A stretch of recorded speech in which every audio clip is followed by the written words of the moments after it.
Now I am explaining two main phases of photosynthesis, light dependent phase and light independent phase, means dark phase. Light dependent phase is also known as photochemical reaction. It is also called Hill reaction. In this reaction, light plays the key role. A series of chemical reaction occurs in very quick succession initiated by light, and therefore phase is called the photochemical phase. The light reaction takes place in chlorophyll containing thylakoid of chloroplast. तो photosynthesis में दो reaction होती है, एक light reaction और एक dark reaction. Light reaction thylakoid में होती है और प्रेजेंस में होती है लाइट की. The light reaction occurs in two main steps. Light reaction में दो स्टेप होते हैं. नंबर 1 एक्टिवेशन ऑफ क्लोरोफिल और स्टेप 2 होता है splitting of water. Step 1 activation of chlorophyll. The chlorophyll on exposure to light energy becomes activated by absorbing photons. Photon is the smallest unit of light energy. तो जो पहला step है उसमें chlorophyll activate हो जाता है, मीन्स चार्ज हो जाता है. सनलाइट जब लीफ पे पड़ती है तो लीफ के अंदर जो क्लोरोफिल होता है वो चार्ज हो जाता है लाइट के फोटॉन्स यानी इलेक्ट्रॉन्स जो सनलाइट से आते हैं उनकी वजह से, और उनकी एनर्जी लेकर ये चार्ज हो जाता है क्लोरोफिल. उसको कहते हैं एक्टिवेशन ऑफ क्लोरोफिल. फिर second step 2 splitting of water. The absorbed energy is used in splitting the water molecule into its two components and releasing electron. तो जो सेकंड स्टेप है उसमें पानी का ब्रेक डाउन होता है. जो रूट ने एब्जॉर्व करके पानी लीफ तक पहुंचाया था, लीफ में वो पानी ब्रेक कर जाता है क्योंकि सनलाइट ने क्लोरोफिल को चार्ज कर दिया है. तो वहाँ जो पानी मौजूद होगा लीफ के अंदर उसको ब्रेक कर दिया जाएगा और उससे ऑक्सीजन प्रोड्यूस होगी और हाइड्रोजन आयन बनेंगे. तो रिएक्शन क्या है इसकी? H2O gives H plus OH minus gives 2H plus nascent oxygen means atom of oxygen plus 2 electrons. This reaction is known as photolysis. इस रिएक्शन को फोटोलाइसिस कहते हैं क्योंकि फोटो माने लाइट और लाइसिस माने break down, which means splitting by light means break down of light. Immediately next fate of the product of photolysis. Number 1 the hydrogen ion 2H plus are picked up by a compound NADP nicotinamide adenine dinucleotide phosphate to form NADPH. Reaction क्या है? NAD plus electron plus H plus gives NADPH. तो ये क्या है? NADP एक energy currency है. 3 ATP को मिलाने पर एक बड़ी एनर्जी करेंसी बनती है जिसे हम NADP कहते हैं. 3 एडेनोसिन ट्राइफॉस्फेट के मॉलिक्यूल मिलते हैं तो 1 molecule nicotinamide adenine dinucleotide phosphate का बनता है. ये हाइड्रोजन आयन को एक्सेप्ट कर लेता है जो हाइड्रोजन आयन पानी के स्प्लिट होने से निकले हैं और उसके साथ जुड़कर ये NADPH बनाता है, यानी कि nicotinamide adenine dinucleotide phosphate dehydrogenase. Number 2 the oxygen atom component is given out as a molecular oxygen O2. यानी कि अब ऑक्सीजन के दो एटम 2O मिलकर बना देते हैं O2. 2O gives O2. Third point, the electrons are used in converting ADP adenosine diphosphate into energy rich compound ATP adenosine triphosphate by adding one phosphate group, inorganic phosphate.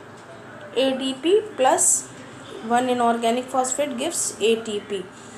तो जो third step है इसमें ATP का formation हुआ है. इसमें सबसे पहले एक्चुअली क्या होता है, एक होता है एडेनोसिन मोनोफॉस्फेट जो जस्ट लाइक एटम है, वो कांट एग्जिस्ट फ्रीली, वो फ्रीली एग्जिस्ट नहीं कर सकता किसी भी सेल में.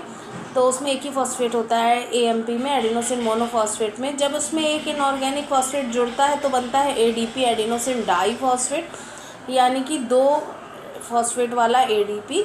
और ये स्विच ऑफ फॉर्म में प्लांट सेल और एनिमल सेल में रहता है. जब प्लांट या एनिमल सेल को फूड मिलता है तो फूड की हेल्प से इसमें एक इनऑर्गेनिक फॉस्फेट और ऐड कर जाता है.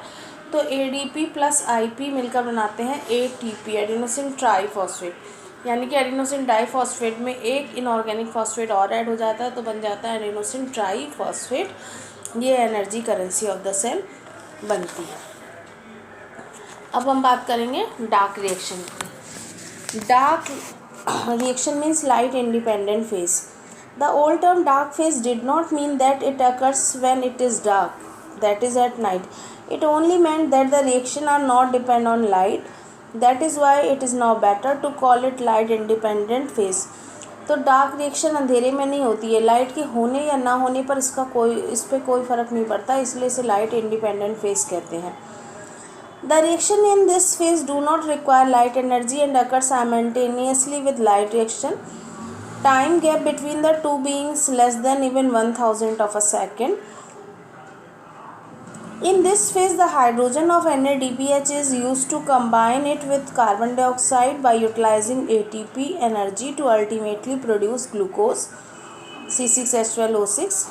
This synthesis occurs in a number of steps using certain special intermediary enzymatic compounds and chiefly RUBP means ribulose biphosphate.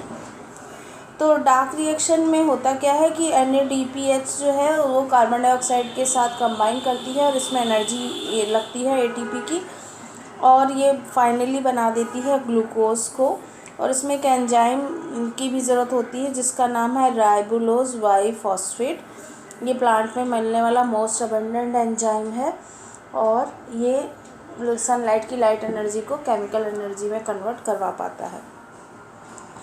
The dark reaction, that is biosynthetic phase, equation is 6 RUBP plus 6 CO2 plus 18 ATP plus 12 NADPH plus 12 H plus gives 6 RUBP plus C6H12O6 plus 18 ADP plus 18 inorganic phosphate IP plus 12 NADP plus 6H2O. मतलब ribulose biphosphate के 6 molecule carbon dioxide के 6 molecule के साथ combine करते हैं. 18 ATP की ज़रूरत पड़ती है, 12 NADPH लगते हैं और 12 हाइड्रोजन आयन लगते हैं. इससे बनता है प्रोडक्ट में 6 RUBP मिलते हैं, ग्लूकोज का मॉलिक्यूल मिलता है. जो 18 ATP यूज़ किए गए थे वो अब ADP में बदल जाते हैं, 18 ADP और प्लस 18 इनऑर्गेनिक फॉस्फेट अलग हो जाते हैं, प्लस 12 NADP मिलता है. NADPH NADP में बदल चुका है, प्लस 6H2O बनता है. The glucose molecule C6H12O6 is a simple sugar readily soluble in water. Now I am talking about conversion of glucose into starch and other chemicals. Most green plants convert glucose into starch as soon as it is formed during photosynthesis. Several glucose molecules are transformed to produce one molecule of starch, and this process is called polymerization. Some other plant changes glucose to sucrose, that is cane sugar, which is chemically is called disaccharide or double sugar, or some into oils etc. तो अब जो glucose के molecule बने हैं वो आपस में combine करते हैं, और जब ग्लूकोज के बहुत सारे मॉलिक्यूल आपस में कंबाइन करते हैं तो वो स्टार्च बना देते हैं. इस प्रोसेस को बोलते हैं पॉलीमराइजेशन. पॉली माने बहुत सारे, मर्ज माने जुड़ जाना.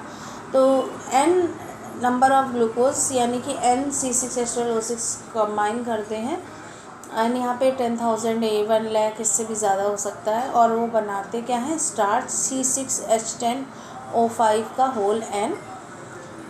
और स्टार्च या सेलुलोज का ये फार्मूला होता है.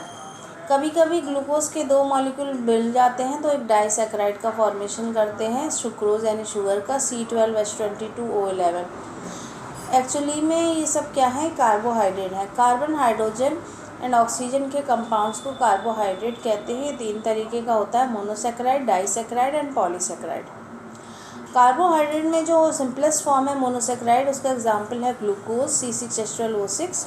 ये सिंपलेस्ट फॉर्म है मोनोसैकराइड की, कार्बोहाइड्रेट की. इससे सिंपल नहीं हो सकता कोई. फ्रक्टोज और ग्लूकोज का फॉर्मूला सेम ही है, C6H12O6. जब 2 मोनोसैकराइड्स मिलते हैं, जैसे कि 2 ग्लूकोज या एक ग्लूकोज एक फ्रक्टोज, तो डाइसैकराइड बनता है. और डाइसैकराइड का एग्जांपल है सुक्रोज या sugar. For example C6H12O6 plus C6H12O6, 2 glucose या फिर एक glucose plus fructose gives C12H22O11. इसको बोलेंगे सुक्रोज या शुगर, प्लस साथ में निकलेगा H2O बैलेंस करने के लिए.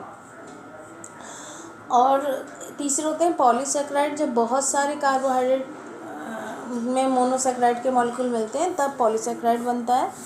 जैसे एग्जांपल है काइटिन, स्टार्च, सेलुलोज, और n मॉलिक्यूल C6H12O6 के देते हैं पॉलीसेक्राइड को।